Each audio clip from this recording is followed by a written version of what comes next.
coming exam, iisa lang naman ang goal natin at ang goal na yan ay ang makakuha ng Certificate of Eligibility. So ako, nakuha ko na yung sa akin. So I am hoping and praying na kayo na po yung susunod na makakakuha ng ganito.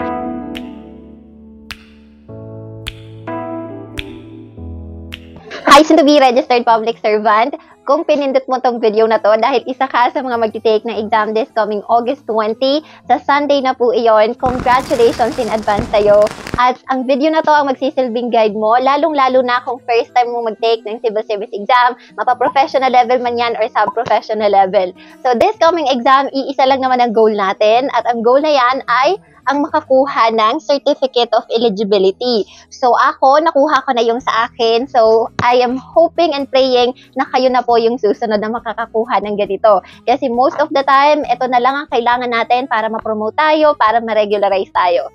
So yun na nga, dahil exam na nga this coming Sunday, magbibigay ako sa inyo ng mga reminders, aka mga do's and don'ts natin, pati na rin yung mga tips, personal advice, pati na rin yung mga experiences ko na hindi ko ginawa ng tama or mga ginawa ka ng tama and things like that. So pag-usapan natin yan. If you have questions, you can also comment sa baba kasi sasagutin po natin yan. Masipag ako magsagot ng mga comments ngayon. So, ayun, unang-una natin kailangan pagdating sa pag-take ng exam, syempre ay ang ONSA or yung online notice of school assignment natin. Kailangan alam natin kung saan tayo mag-take ng exam. At palagi kong sinasabi sa inyo na mas maganda kung magkakaroon tayo ng ocular inspection at least a day before the examination day. Bakit a day before the examination day? Kasi, for example, Sabado ka pupunta doon, at least ma-gauge mo na, kung traffic ba sa araw na to o hindi kasi weekend yun, diba? So, Saturday is weekend, Sunday is weekend pa rin naman yun. Pangalawang kailangan natin gawin, syempre, ay ang mag-prepare ng ating valid ID. Syempre, mas maganda kung yung valid ID na yon ay ang ID na ginamit mo nung nag-file ka sa mismong araw ng filing. At make sure din na hindi expired yung ID. When you say valid, hindi expired. Bakit kailangan nating magdala ng valid ID? Dahil isa yon sa mga kailangan natin para makapag-take tayo. Kasi kung wala tayong dalang kahit anong ID, hindi po tayo makakapag-take ng exam. Another thing na dapat nyong dala ay ballpen. So, marami akong natatanggap ng mga questions tungkol sa ballpen. May video ako tungkol doon actually. Ilalagay ko yung link sa description box sa baba. Kasi nagbigay ako doon ng siguro 5 or 6 na examples ng mga ballpen na pwede nyong gamitin at hindi nyo pwedeng gamitin. Pero basically, as long as ballpoint pen po siya na regular, na black, pwede nyo pong gamitin yan. Pero kung gel pen, sign pen, hindi pwedeng gamitin yon, lalong-lalo na yung mga colored pen. So, malalaman nyo naman kung regular ba siya or hindi, 'di ba? Kasi kung ang gagamitin nyo po ay sign pen, automatic yon, hindi ka papasa sa exam kasi hindi mababasa ng Scantron machine yung answer sheet mo. May mga nagtatanong din sa akin kung ano bang brand ng ballpen yung magandang gamitin. So, kahit ano actually pwede. May mga nagsasabi na ginamit nila yung Panda ballpen. Actually, nagbebenta kasi ako ng libro. Tapos, yung mga freebie namin noon ay Panda ballpen na black. Tapos, may nag-message sa akin na nakapasa last March 2023 na yun yung gamit niyang ballpen at nakapasa siya. So, hindi naman yon dahil sa ballpen, diba? Siyempre, ginalingan niya pa rin. Pero, yun lang, patunay yon na kahit Panda ballpen na tig 6 pesos or 10 pesos ay pwede nang gamitan as long as ballpoint pen siya at hindi siya gel pen, hindi siya sign pen, okay? Marami rin akong natatanggap na tanong galing sa inyo na minsan paulit-ulit na pero okay lang, sasagutin ko pa rin yan. Hindi po pwedeng magdala ng calculator. Marami kasing nagtatanong, Miss Nayumi, pwede ba ako magdala ng calculator? Hindi po pwede. Kailangan manual lang po ang ating pag-solve. Kaya nga, nire-recommend ko sa inyo na kung magsasolve kayo ng mga problems, make sure kino-compute nyo siya ng mano-mano. Kasi kung ika-calculator nyo yon, masasanay kayo. Syempre, kapag calculator, madali kayo makakapag-solve. Pero paano naman kapag manual na? Lalong-lalo na kung fraction, o kaya naman division or multiplication yung ginagamit nating operation. Another thing na palagi kong natatanggap sa inyo ay pwede ba akong magdala ng test booklet as scratch paper? Yung test booklet na nakasulat doon yung mga tanong, hindi po yung answer sheet yung gagawin nating scratch paper. Baka lang kasi malito tayo. Hindi natin pwedeng sulatan ng kahit anong answer sheet. So, yung test booklet natin, pwede tayo magsulat dyan, pwede tayo mag-solve.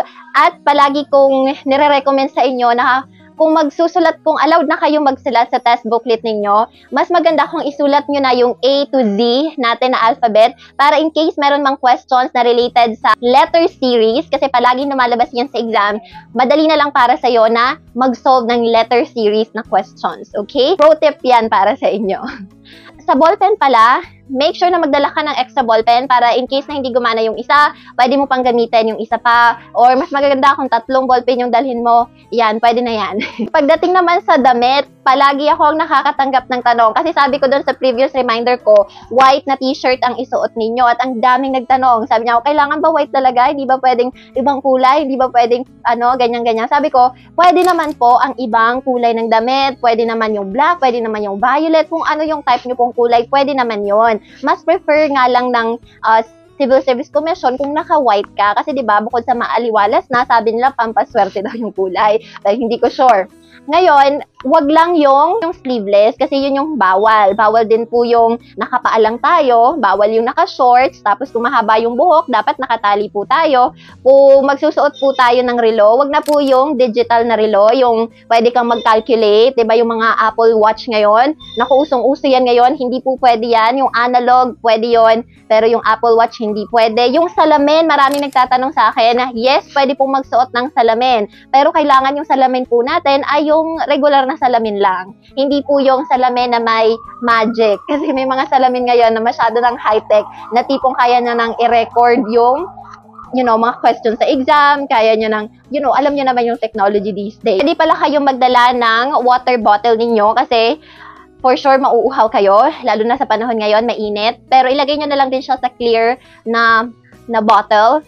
Pwede kayong magdala ng snacks ninyo, chocolates if you want, pero I don't recommend na magdala kayo talaga at kumain kayo ng chocolates habang nagtitake ng exam. Kasi para sa akin, distraction siya, tsaka yung pagnguya-nguya mo, ayun, parang nakakasira o nakakawala sa focus. And at the same time, yung worry ko palagi, kasi medyo clumsy ako, mali mo natunaw yung chocolate kasi nga mainit, tas nalaglag sa answer sheet, diba? Tas kumalat, diba? Hindi na mababasa ng scan through machine yung answer sheet natin. So, para hindi ka na mag-overthink, para hindi mangyari yung hindi inaasahan, huwag ka na lang magdala. Make sure na lang na breakfast ka bago ka pumunta sa testing venue. At isa yan sa pro tip din na masasabi ko sa inyo kasi nung nag-take po ako ng professional level, hindi ako halos nakakain ng almusal kasi galing po ako sa work at that time kung napanood yung video ko previously.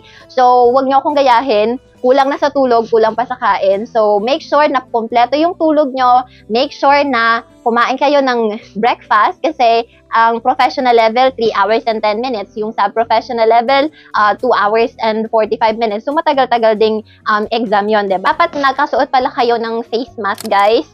Minamandate pa rin yan ng Civil Service Commission until now. Uso sa atin ng Filipino time. Madalas tayong malate sa mga pagkikita, sa mga gathering. Pero, I hope na wag natin gawin ito pagdating sa civil service exam kasi kapag na-late tayo, wala nang pag-asa makapag-take pa tayo at pumasa sa exam. Sayang ang 500 pesos dahil hindi na natin ma-refund yon at hindi na rin tayo makakapag-reschedule ng exam. So, I recommend na as early as 6:30 a.m. to 6:45 a.m. dapat nasa testing venue ka na dahil around 7:30 to 7:45 a.m. ay isasara na po ang ating mga gates at hindi na tayo papapasukin ng ating mga gwardya.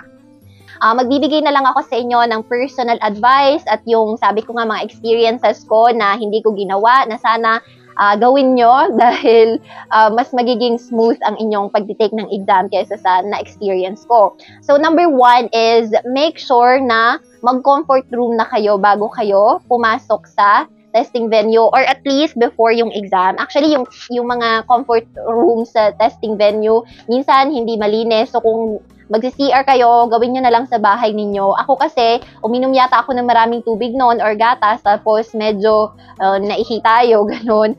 So, tiniis ko yung ganong feeling hanggang sa matapos yung exam. So, alam mo yon, parang gustong-gusto ko nang matapos yung pag-i-exam dahil nga nararamdaman ko na yung tawag ng kalikasan, ganyan. So, wag nyo na akong gayahin. Yung sinabi ko kanina na dapat kompleto yung tulog nyo. So, kung gigising kayo ng alas 5, kailangan 9 p.m. ay nag-wind down na kayo, natutulog na kayo, make sure na mag-alarm clock kayo para siguraduhin magigising talaga kayo, 'di ba? Kasi minsan kahit sanay na tayo gumising sa ganung oras, minsan nag-feel pa rin yung ating body clock. So, make sure na magpagising tayo. Body clock. So, make sure na magpagising tayo. Tapos, make sure pala na kumain tayo ng heavy breakfast. Pero wag naman po yung mga sugary na pagkain, ha? Wag din po tayo sa mga sa coffee masyado. Kasi yung coffee, although magigising yung diwa mo, pero ang mangyayari niyan, magpapalpitate ka naman. So, hindi naman maganda yon.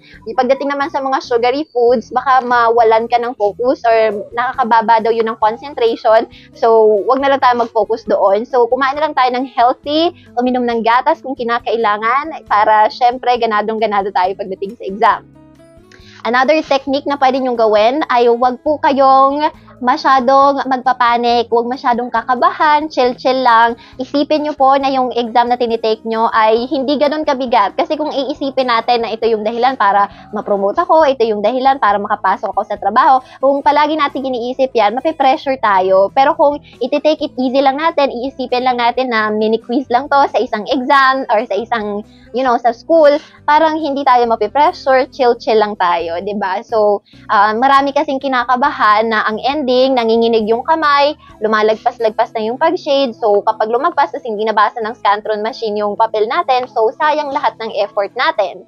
Tapos, another technique na pwede nyo pong gawin ay mag-pray, syempre.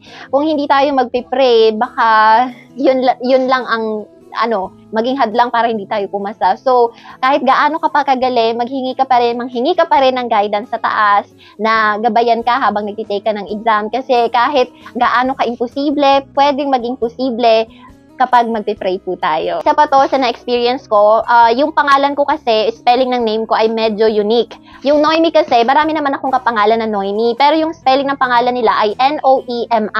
Pero yung spelling ng pangalan ko ay Noemie. So, may I sa dulo. 'Di ba? So, yung proctor ko at that time, nagkamali siya. So, yung nilagay niyang pangalan ko ay kulang ng kulang ng I sa dulo. So, kung hindi kayo magbo-voice out, tas nakita niyo may mali sa spelling niyo, baka hindi pa yun ma-counted as pasado in case na pumasa kayo. Baka sabihin ibang tao yan kasi iba yung spelling ng pangalan mo, di ba? Pero, kapag nakita mo na may mali sa pangalan mo, kahit isang letra lang yan, sabihin mo kasi pwede naman nilang i-correct yan. So, yun lang naman yung unusual na nangyari sa akin at that time. And also, make sure to follow nyo yung mga rules kasi bago mag-start yung exam, may mga fill out na tayong form. So, isusulat natin yung pangalan natin. Kailangan masulat natin siya legibly. And at the same time, guys, ito yung dapat na wag nyong gagawin. Yung excited kayo masyado na take ng exam, kaya nakalimutan nyo o iniskipan nyo muna yung pag-shade sa pangalan nyo, pati sa examining number nyo. Kasi may tendency po na baka makalimutan mong lagyan ng pangalan mo, tapos ipasa mo na. So, bago ka po mag-exam, make sure na basahin yung direction, make sure na lagyan mo muna ng pangalan mo at yung examining number mo. At huwag po tayong maduduling kasi critical na part po ito. Kailangan masundan po talaga natin yung proper shading. Kasi may mga nagtanong sa akin previously na makakapasa kaya ako sa exam kasi feeling ko nakalimutan kong shadean yung examining number ko at wag na po natin gayahin yun kasi mag-overthink tayo, hindi natin alam kung papasa ba tayo o hindi, tsaka kung pasado tayo tapos bumagsak tayo dahil lang doon, so sayang naman. So, ayun.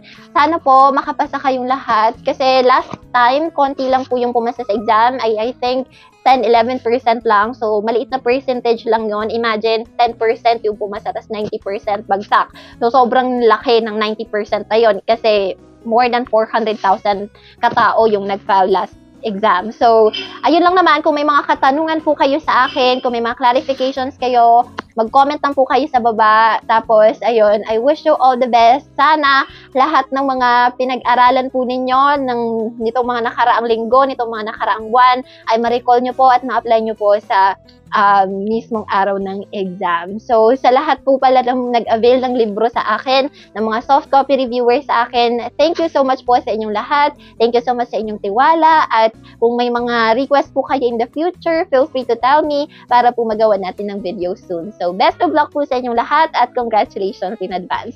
Bye!